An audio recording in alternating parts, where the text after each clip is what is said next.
Cuba no es un país terrorista.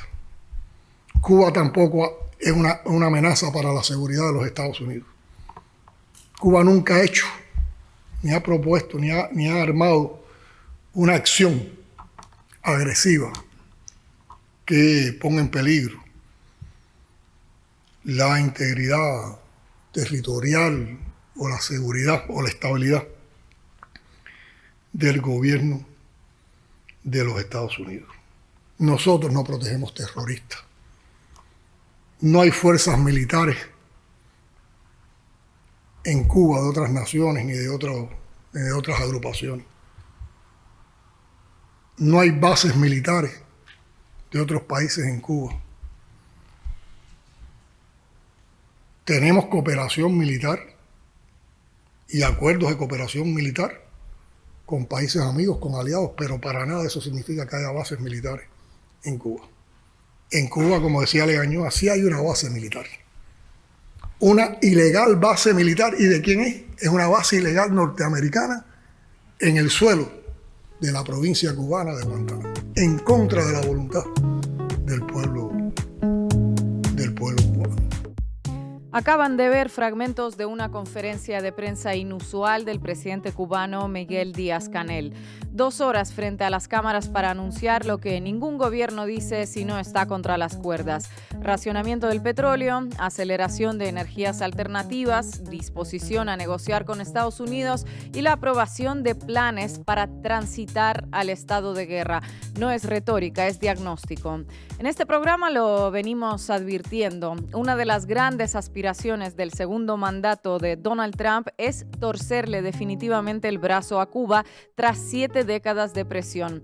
No tanto por convicciones personales, Trump carece de ellas, como por el empuje de Marco Rubio y el lobby del exilio cubano en Miami. Hace apenas 2 días, The New York Times lo formuló sin rodeos. Los numerosos exiliados cubanos que han esperado casi 7 décadas la caída del gobierno comunista de Cuba afirman que este podría ser el momento. Y atención a la frase que sigue. El gobierno estadounidense ha determinado que Cuba debe ser libre antes de finales de 2026, dijo Marcel Felipe, un líder del exilio en Miami. Este es un plan en marcha. En ese universo semántico, ser libre equivale a ser asfixiado, bombardeado o invadido. El presidente regional está a la vista. Como ese plan está en marcha, lo que sucede hoy en la isla es de una gravedad extrema. Washington induce una hambruna, no con tomahawks, sino con energía. El método que parece funcionar es el corte total de suministro petrolero, acompañado de amenazas arancelarias a cualquiera que venda combustible a Cuba. Sin energía no hay fábricas, sin fábricas no hay producción, sin transporte no hay alimentos. Todo ello en un país que ya padece escasez crónica por un bloqueo que dura 7 décadas. No es solo petróleo, el plan, según el New York Times, incluye cortar el flujo de divisas, limitando el turismo y las misiones médicas en el exterior. Resultado inmediato, combustible de aviación agotado, actividades educativas y eventos cancelados, apagones constantes. Tras el secuestro de Nicolás Maduro el 3 de enero pasado, Cuba perdió un aliado clave. Los envíos de combustible desde Venezuela y México están bloqueados. Así no hará falta disparar un solo misil. La economía colapsará por inanición y, siguiendo la lógica del disidente entrevistado por New York Times desde Miami, la gente será libre. Libertad por agotamiento, democracia por hambre. Todo esto ocurre a la vista del mundo, convertido en espectáculo. Medios calculando para cuántos días alcanzan los depósitos de petróleo, periodistas midiendo la pérdida de peso del cubano promedio, fotos de montañas de basura en La Habana que nadie puede recoger porque no hay energía, una cuenta atrás televisada hacia la caída. Y Cuba aparece hoy sin apoyo real. Se vuelve el símbolo del esperpento del nuevo orden bajo la doctrina Don Roe. Estrangulamiento metódico, documentado, teatralizado, mientras el resto del mundo mira paralizado por el miedo a las sanciones secundarias. La ofensiva pone a prueba a toda la izquierda global y a los aliados históricos de la isla. Defender a Cuba frente a la violencia imperial no es una consigna, es una obligación moral.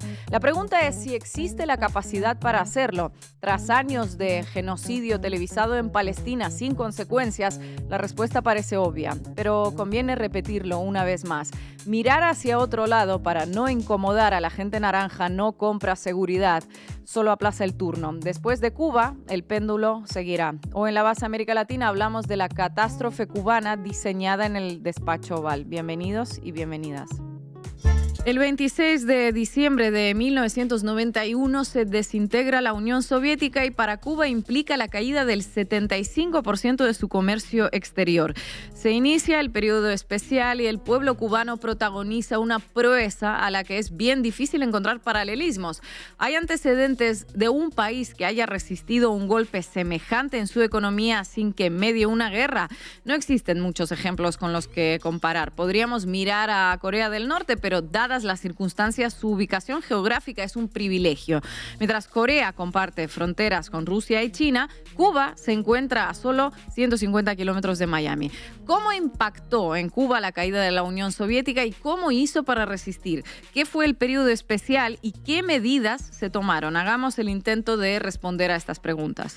Entre 1991 y 1993, el PIB cubano se redujo un 36%. El principal cuello de botella fue el mismo que ahora está reeditando Trump, la escasez de petróleo y de sus derivados. La respuesta de Cuba fue una reconfiguración de toda su economía para reducir el uso de combustibles. Una de las áreas más afectadas fue la agricultura y en particular la producción de caña de azúcar.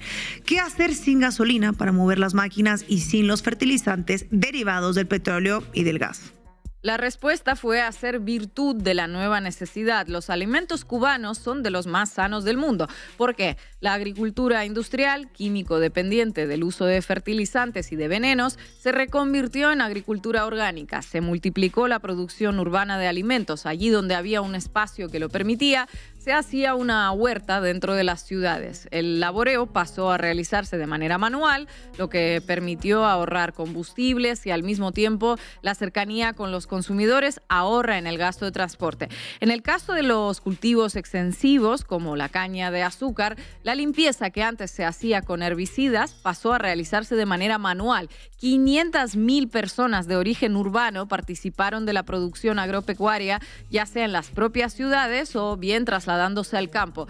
Durante las vacaciones se armaban brigadas estudiantiles y también las Fuerzas Armadas hacían su aporte allí donde fuera necesario.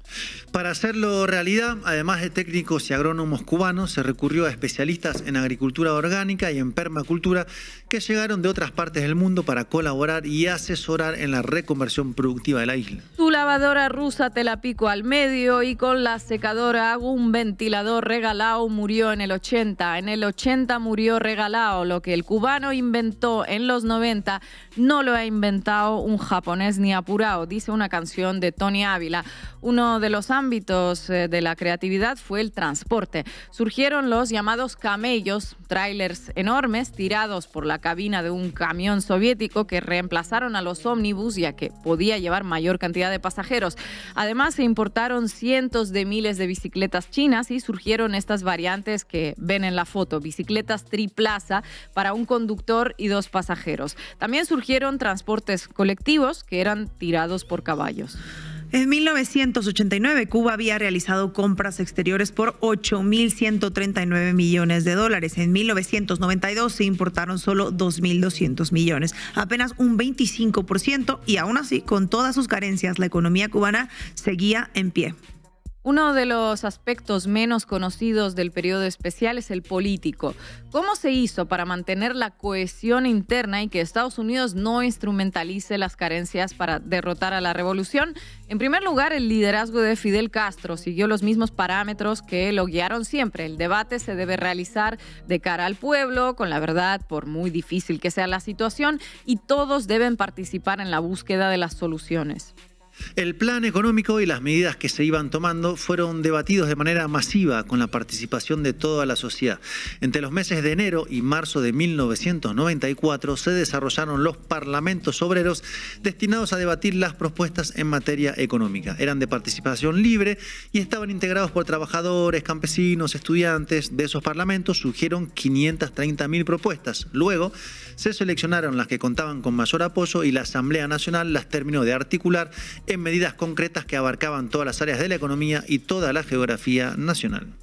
Porque este proceso no es conocido. Sencillo, se derrumba el relato de la dictadura. La democracia cubana, además de elecciones, incluye mecanismos permanentes para que los ciudadanos participen en la toma de decisiones políticas.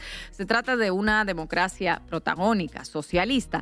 Como no es una democracia liberal y capitalista, el capitalismo a través de sus medios de comunicación nos dice que no es una democracia. Pero me pregunto entonces, ¿cómo, si no es a través del compromiso, la participación y la conciencia, puede un país resistir el impacto conjunto de la caída del 75% del comercio exterior y recrudecimiento del bloqueo por parte de Estados Unidos?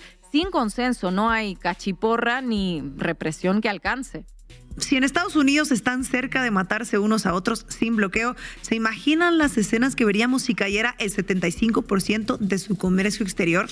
¿Cuánto tiempo duraría Trump en la presidencia en estas condiciones? E imagínense si Javier Milei, el presidente de Argentina, para sostenerse necesita la ayuda masiva de los Estados Unidos. ¿Cuánto duraría mi patria, que anda mal mi patria, si en lugar de ayuda recibiera un bloqueo naval? El dato que mejor ilustra el calvario que vivió Cuba por aquellos años son las calorías consumidas por cada habitante. Se calcula que en solo 2 años disminuyó desde 3.000 a alrededor de 2.000. Se redujo casi un 33%. Con hambre en la panza, con el cuerpo debilitado por la falta de calorías, es evidente que un país en esas condiciones se cae. ¿O no? Algunos festejaron por adelantado. Es el caso de otro compatriota del camarada Marco Teruggi, Andrés Oppenheimer, columnista de Miami Herald, que publicó este libro y se quedó con las ganas. En aquel momento, al igual que ahora, la ultraderecha aplaudía las medidas genocidas que tomaba el gobierno de Estados Unidos y esperaba con ansias la caída de Cuba. En aquel momento, al igual que ahora, la soga del bloqueo tendía a ceñirse cada vez más.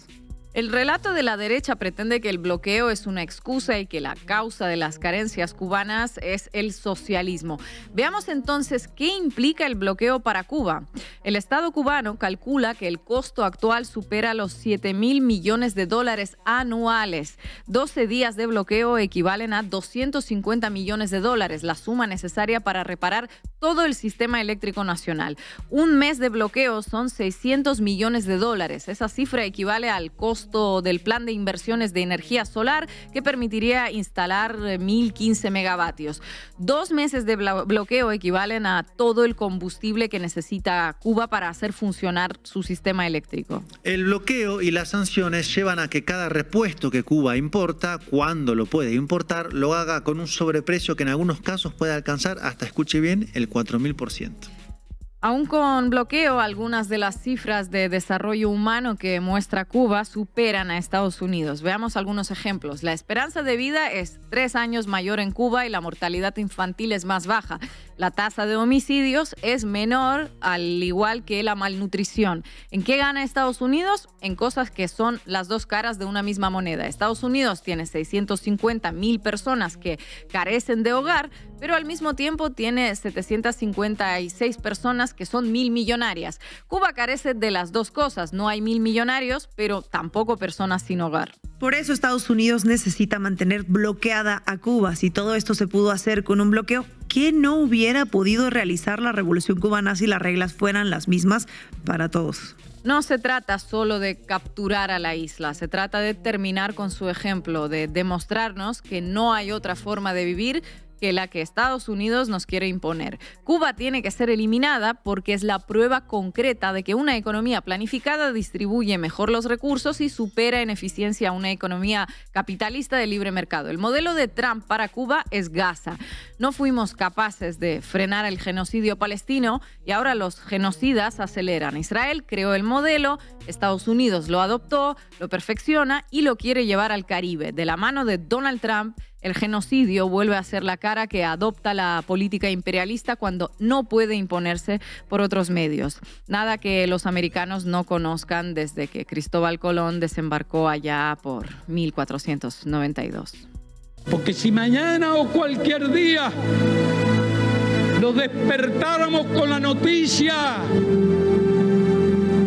de que se ha creado una gran contienda civil en la URSS, o incluso que nos despertáramos con la noticia de que la URSS se desintegró, cosa que esperamos que no ocurra jamás, aún en esas circunstancias, Cuba y la revolución cubana seguirían luchando y seguirían resistiendo.